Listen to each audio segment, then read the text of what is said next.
For decades now, the space opera with its ray guns and rockets has been a Hollywood staple, from the clunky serializations of Flash Gordon and Buck Rogers in the 1930s to the slick, special effects-laden Star Wars offerings of today.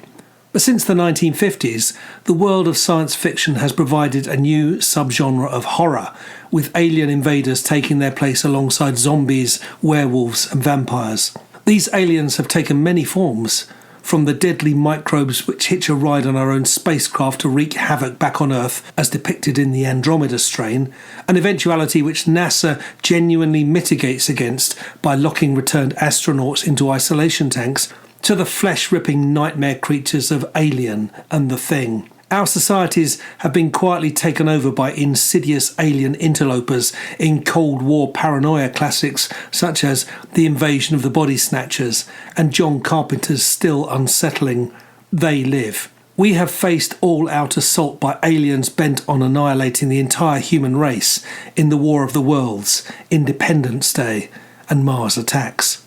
But it hasn't all been bad. Aliens have presented a less hostile face in child-friendly shows such as E.T. and Alf, as well as the more considered Close Encounters of the Third Kind. The alien form that we have become most accustomed to seeing on our screens has been a creature known as the Grey, the spindly humanoid with the oversized head and big black almond-shaped eyes. Why do we get to see this form so often? Is it just down to the limitations of Hollywood imaginations, or at least their props and costume departments? Or is there some kind of agenda behind this? Are we being acclimated to the presence of the Greys? Join us for this special Halloween episode of Aliens Explored, when we will be discussing whether Hollywood is deliberately being deployed to psychologically prepare humankind to meet extraterrestrials when they come out into the open.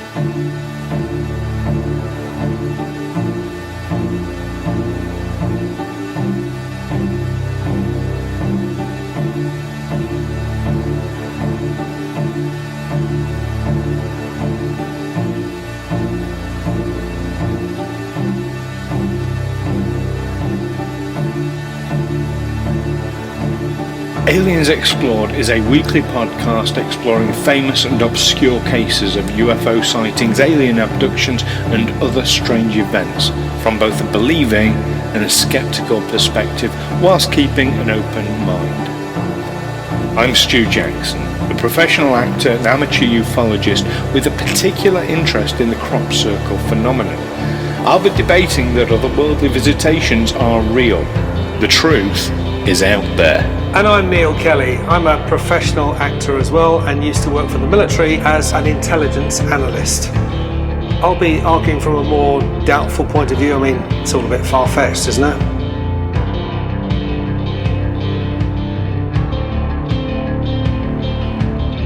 Happy Halloween, listeners, here on Aliens Explored. Yeah, sorry. Had to do that, really. Yeah, it is Halloween, and we are going to be going and looking at sort of the horror movies featuring all kinds of aliens from a perspective of wondering, are we being acclimated? I'm one of your hosts, Stu Jackson. And I'm your other host, Neil Kelly. Now, when we say acclimated, that means prepared. They're getting us used to the idea. It is adjusted to a climate. Yes.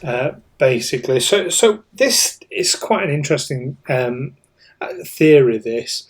As we've progressed with, or as Hollywood's progressed, and certainly in recent years, we see more and more movies coming out that feature aliens. Now, in particular, talking about the grey type aliens. This is the one with the oval faces, the large black almond-shaped eyes. We talked about Whitley Strieber some episodes ago. So it's the kind of aliens that he describes in his book, Communion. And we're seeing more and more of these coming in through Hollywood. Now, is it that Hollywood is being driven by social culture? Or is there something darker underneath that is preparing us and getting us familiar with these creatures? Well,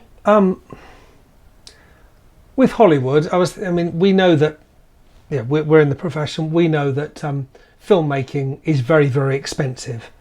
It's a huge risk. Someone said to me that filmmaking is the second most expensive art form known to mankind.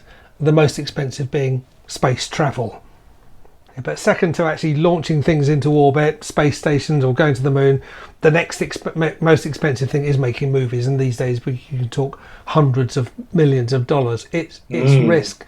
And I always think that we get these trends in movies simply because someone produces a movie of a particular genre that's very, very successful, and suddenly all the studios want to have their version of it. Say, oh right, people are really, westerns are back. There was a really big western. Let's all make a western because that's what people want to see now. That they're in, and I mean, it actually works for me. If I've seen a really great western, the next thing I want to watch is another western because I've kind of got until I see a bad one, and then I'm kind of more amenable. But I mean, Stephen King basically launched his career off that, didn't he? He was writing horror, and nobody was interested in his books until The Exorcist came out.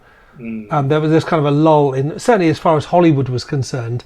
It was really the British film industry that kept horror going from the 1950s to the 1970s. Hammer Horror was the biggest producer of horror films in the world. And so I remember, I'm 61 now, so I remember in the early 1970s, as I'd be on the bus to and from school and we'd go past several cinemas, they'd be showing lots of movies, but not that many Hollywood movies. Hollywood wasn't as dominant as it was now. So there'd be horror films, there'd be British horror films, and there'd be the Italian horror films, the Dario Argento and such. There'd be westerns, but they'd be spaghetti westerns. There'd be European softcore porn films. There'd be British comedies. There'd be British horror films, and and in between all that there would be. But Hollywood was really on the. It was really not as dominant at that time. It went through a lull. Well, it was really the 80s that kicked it off to make it what it is today, wasn't it? But I'm going to come back, right? So I'm going to segue us neatly back in to our topic today, because and pick you up on something you said earlier about how expensive it is to make movies, the second most expensive thing you can do. Now that, to my mind, means that it's an industry that is, it would be very easy for people with money to manipulate because of that. Because if you've got a big pot of money, filmmakers will bend over backwards and do whatever you want, basically, within reason, of course. But even if you got lots and lots of, because the sums involved are so big, you could put all your money into movies. But if they flop, because they're basically just, you're just promoting your particular belief system at the expense of story and character development and things that audiences actually want to see, then you're not gonna. You need more than just money to succeed. Unless you're a government. And then you can manipulate things quite easily because you've got the money to do it. You need more money, you just print a bit more. It's not that you kind of do, but I'm thinking, carrying on that theme, in that trend in movies, I mean, sci-fi horror, it generally was horror, generally is, it really came in after the Second World War. Prior to the war, during the war, horror was things like Frankenstein, Dracula, The Mummy, that kind of thing. But then once we're past the war, and we were getting into the nuclear age, into the jet age, and starting to speculate about space travel. Then that's when it suddenly took a more sort of science fiction kind of hue.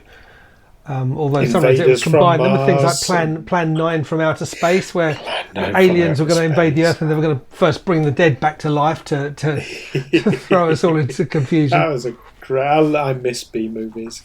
It's a great movie. It's been, Edward's classic. It was his masterpiece. I think it's, I watched it once because I thought I'm interested in film, I've got to watch this just to say that I've seen it. And I was prepared for something really bad. But actually, although you can see that it's made on a tight budget, and it's a bit hokey, it's not a bad movie for its time. A bit. Yeah, it's not a bad movie for its time. I've seen worse. Yes, absolutely. In context for its time, yeah. I'm a great believer in that. I wouldn't say it stands up. I was half expecting you to say that. Yeah. Now, I mean, with the science fiction thing, I mean, end of the 70s, as you say, 70s, 80s, that's when Hollywood really bounces back. And it was with the big blockbusters. The blockbusters were starting to come in the late 60s, early 70s. If you've ever read Easy Riders and Raging Bulls, and it was about that director-led period of Hollywood from the late 60s to the late 70s, where Hollywood movies were very, very European influenced, very much influenced by the French Nouvelle Vague. But then they started to get the blockbusters coming out. There were blockbusters like The Godfather, like Jaws, and then culminating in Star Wars, which was absolutely massive. Yeah. And I remember going to see Star Wars in the cinema, because I'm old enough to remember that. And I'm also old enough to remember when I was a kid, we used to go to Saturday morning pictures. I'm sure it's an institution that our American listeners will be familiar with as well. And you would go to the cinema. And the first half, you'd see a Bugs Bunny cartoon or Roadrunner or something like that. There would be a sort of a general information film or a documentary or what was it called, the Children's Film Foundation film, and then there'd be the serial, and it would be Flash Gordon or Buck Rogers or something like that, and these were these really long. Basically a bad film broken up into 25 episodes, 25, 30 episodes or something, each about 20 minutes long, and with a cliffhanger ending at the end of each episode. And you would never, with all the best will in the world, get to see every episode. You'd want to go back next week because that was the hook, to get you to go back to the cinema to see what happens to Flash Gordon. How's he going to get out of this one?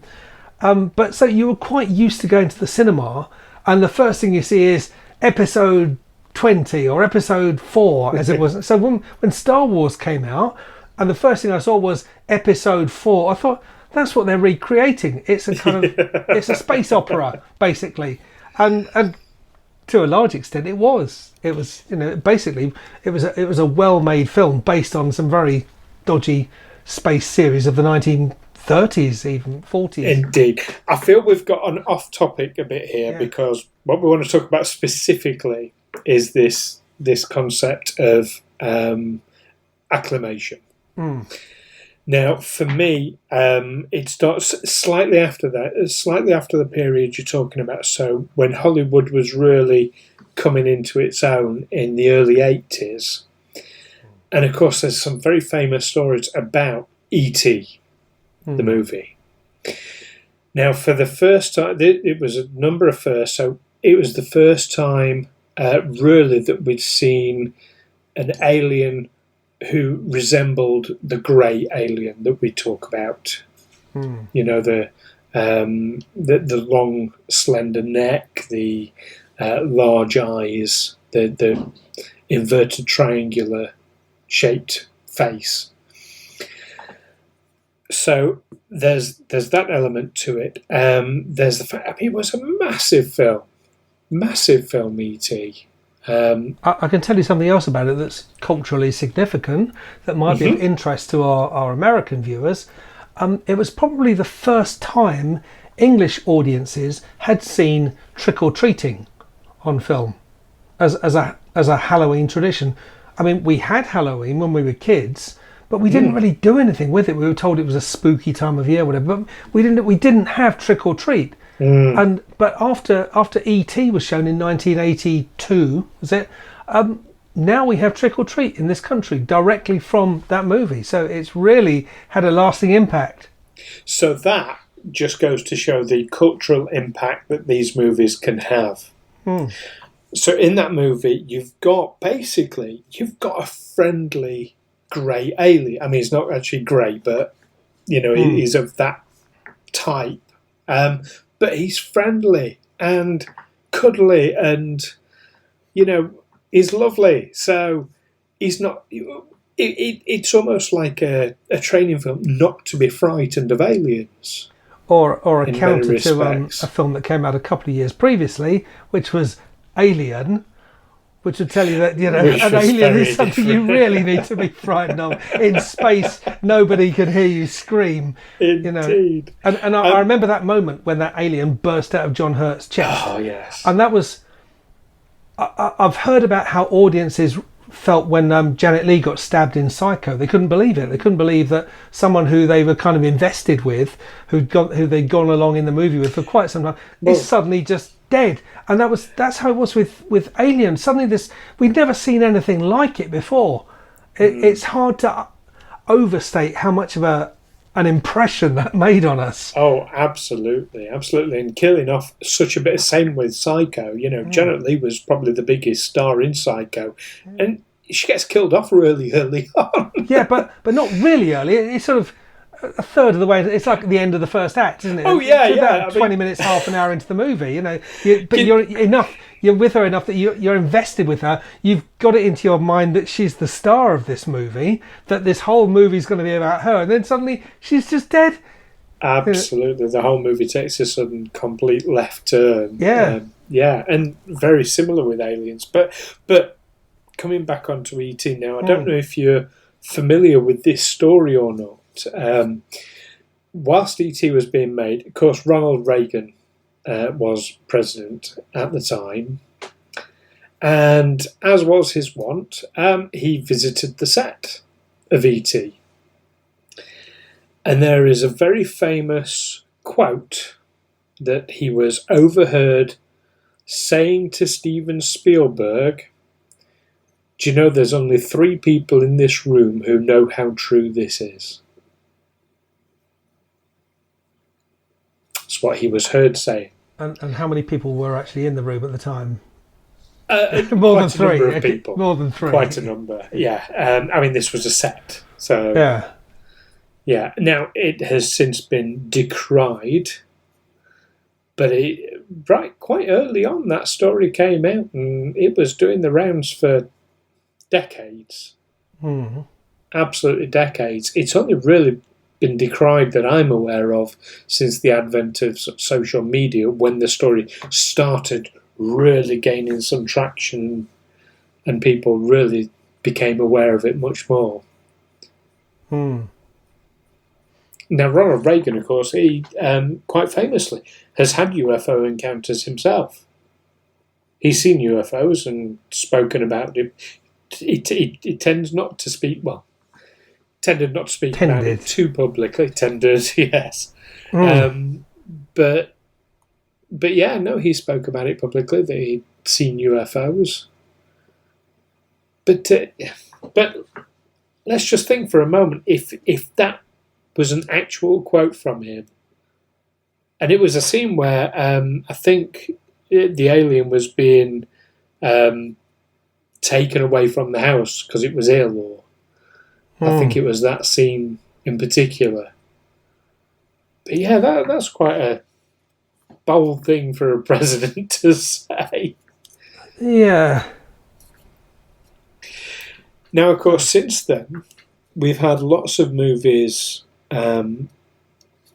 utilising the grey alien for... Well, we'd previously had Close Encounters of the Third Kind came out end of the 70s, didn't it? It was 78, yes. 79. Yes, indeed. So again, that's a movie almost telling you not to be frightened of these things. That nothing bad happens to anybody who encounters them. In fact, it's the people resisting that, the bad things happen to. Well, I think it was Alien came out after that, didn't it? It was Star Wars, then Close Encounters, and then Alien, yeah. But Alien, you're not talking about grey aliens. You're not talking about that form of alien. So Aliens it's high fantasy almost. It's set in an environment that none of us are familiar with, out in deep space.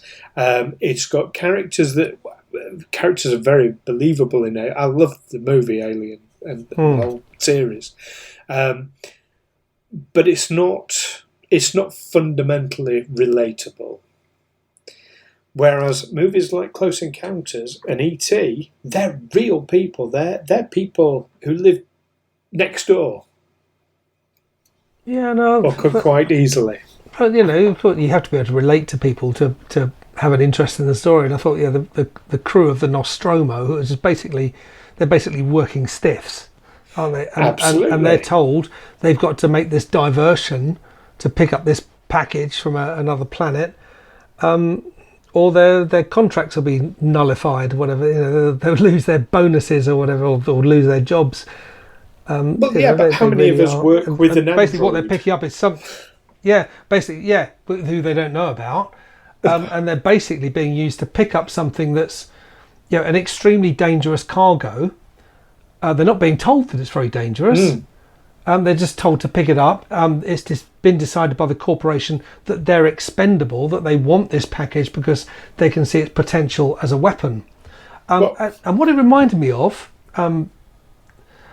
the Dracula story, I always thought the most interesting part of the Dracula story was on board the ship, where Dracula is, he's in his coffin and he gets loaded onto the ship somewhere in the Black Sea, and the ship is sailing on its voyage to England. And the crew, one by one, are either dying or going missing or getting very sick, and then dying. And I thought, that's a great story. There is this. They're on this mission. They're transporting this cargo, but they don't realise that it's killing them. And it's just this mystery. They're all vanishing one by one. And I thought, and of course it's just sort of skimmed over in the story of Dracula. It's just they find the log and they read the captain's log and realise that something like that happened. I thought that's a great story in itself, and that is the story of Alien. In many ways, it's almost the Demeter, but right. So I feel I need to veer this back. So sorry, I keep going off. That's okay. Yeah. I mean, Alien is a fantastic movie. Absolutely, and I can talk about movies all day. But coming back to this introduction of grey type aliens. So you hit, absolutely. Close Encounters of the Third Kind. That was a positive experience for not overly, but it was real people in very relatable situations, not having a negative experience with these beings. E.T., same thing, real people, and getting them young, so aimed at kids. Because if you're going to adjust the mindset of people, kids, that's the time to do it. Absolutely. I remember plush toys of E.T. Yeah, because that's what it was aimed at. Absolutely. The girl who lived next door to me saw the film dozens of times. In those days, in Britain, you had the double feature. The B movie. But what that meant was that you would go to the cinema and you could just sit there and you could watch the movie through and then watch the B movie and then watch the movie again and watch the no one. Once you bought your ticket, you could stay there all day, and that's what she did, just watching E.T. over and over and over again because she was just obsessed with it. And it was I don't think she was the only one. Yeah. No, absolutely, and I can also tell you it was the first ever released to the public VHS in this country, in the UK. For general release. Yeah, it cost something like £200 at the time, which for 1980s money is ridiculous. It's like almost the same price as buying a car.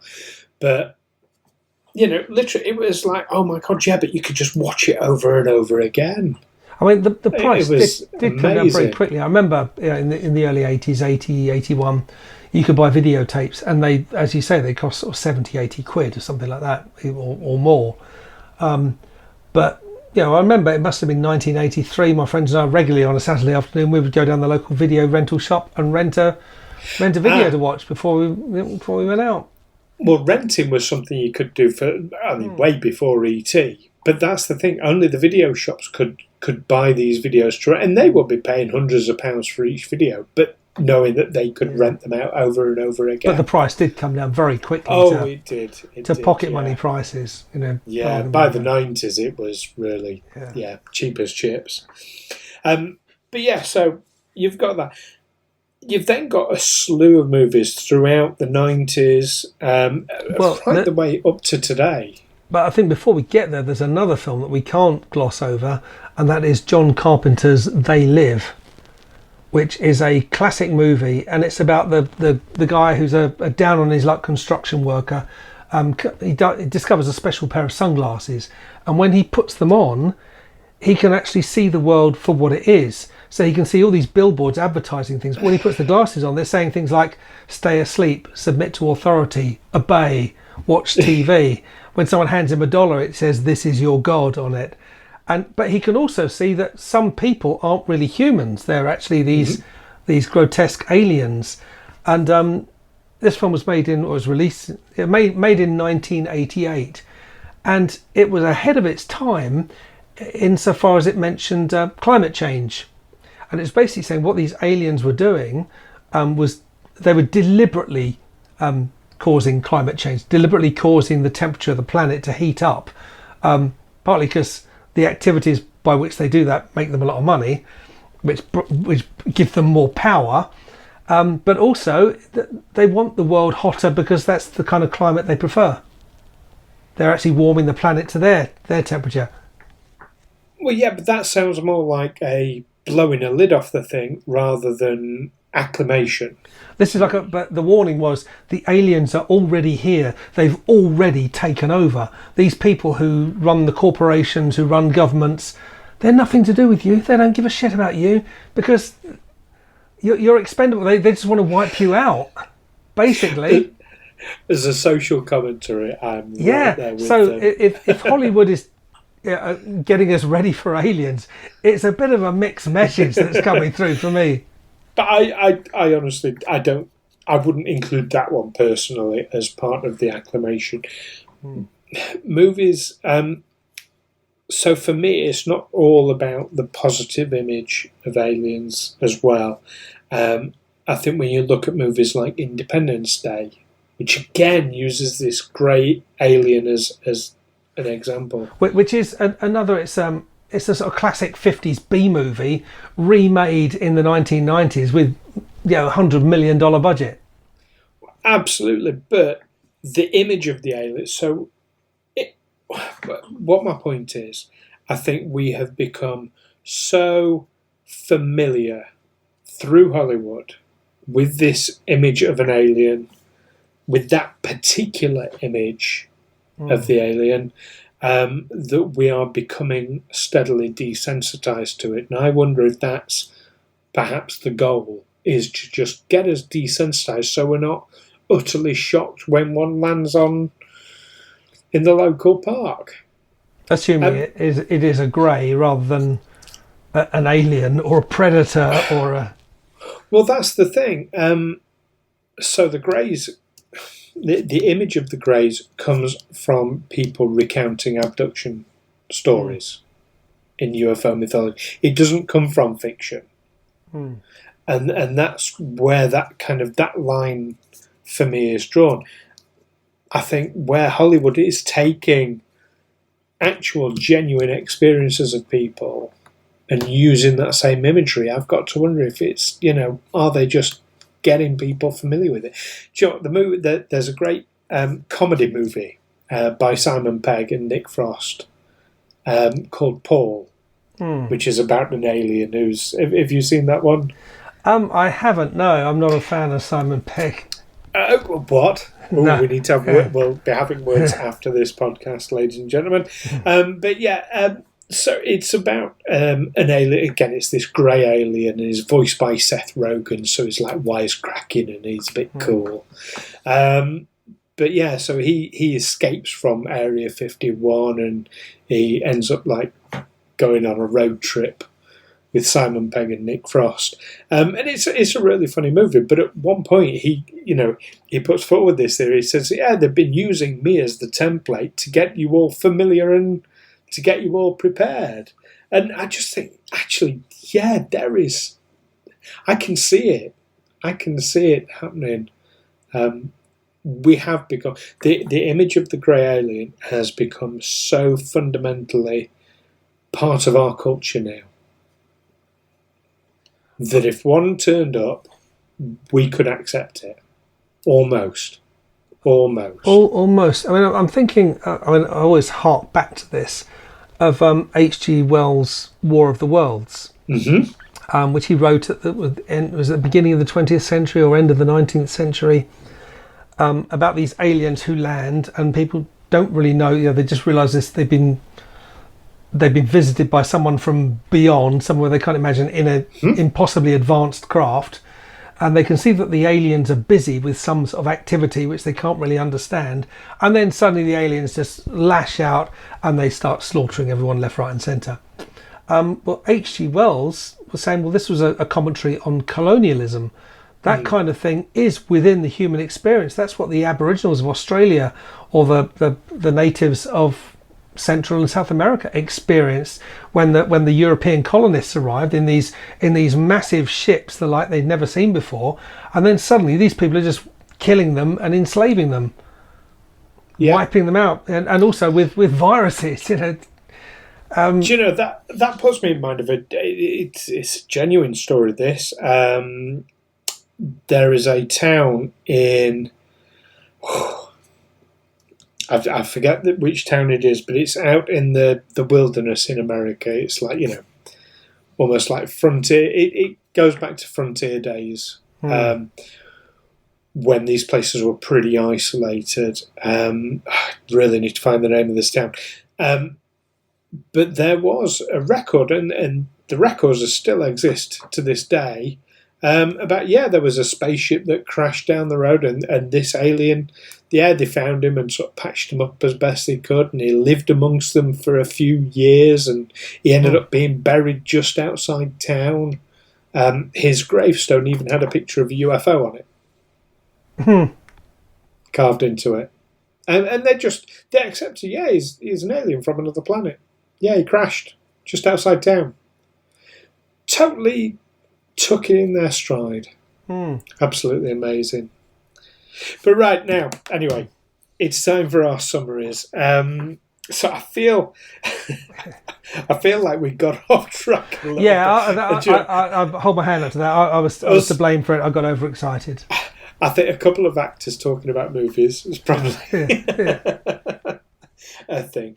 But let's talk about the concept that Hollywood, or perhaps the powers that be, the people holding the strings through the medium of Hollywood, are getting us ready for actual alien encounters. What are your thoughts? Is that a feasible theory, Neil? No, I don't buy it, because there are too many other movies in which visitations from aliens are seen as absolutely horrific experiences, where they just there's too much of alien, there's too much of there's alien microbes as well. There was a film called Life that came out a few years ago, where they find this life form. It's just a patch of cells in a petri dish, but it grows and grows and grows and wipes them out, and the main thing they've got to do is prevent it getting to Earth. There's a new Russian film come out called Sputnik, which is a similar kind of thing. The spaceship crashes in the 50s. One cosmonaut survives, but he's infected. The alien is the extraterrestrial is one of the main horror themes, as much as vampires or zombies or werewolves. So I think if they're trying to acclimate, prepare us to accept alien visitors, there's rather too much of that going on. And it's not really counterbalanced by things like Paul, by things like E.T., which are basically children's films. I think this is one of the areas where we're not going to see eye to eye, I'm afraid, because I think quite the reverse. We've seen an increase and an influx over the last few decades, certainly of the image of the grey alien, and more and more films where the aliens are our friends. We never mentioned Starman, for example, or The Man Who Fell to Earth, and things like that. So whilst, yes, you're always going to have the big bad monster type aliens, and yeah, they're a staple of horror, I think, when it comes to what I consider to be the real aliens, the grey type aliens. Now, I think Hollywood's painting a very different picture, and I can see us on a trajectory. But what do you think, listeners? In fact, you know what? I'm going to ask a different question now. What is your favourite alien movie, listeners? Do tweet us or message us on Facebook and let us know. And of course, as ever, if there are any particular otherworldly subjects that you would like us to discuss, do message us in the meantime. But from me, Stu Jackson. And from me, Neil Kelly. That's it for this week. And join us next time when we will be discussing Scientology and the associations with aliens there. Looking forward to that one. But in the meantime... I'm really looking forward to that one. In the meantime, keep watching those movies. Take care. See you next time. Bye-bye. Bye for now. Bye. Aliens Explored is a Figo Films production in association with Juicy Falls. Music by Darren Mafucci and editing by Stu Jackson. Find us on Twitter and Facebook by searching Aliens Explored or visit aliensexplored.com.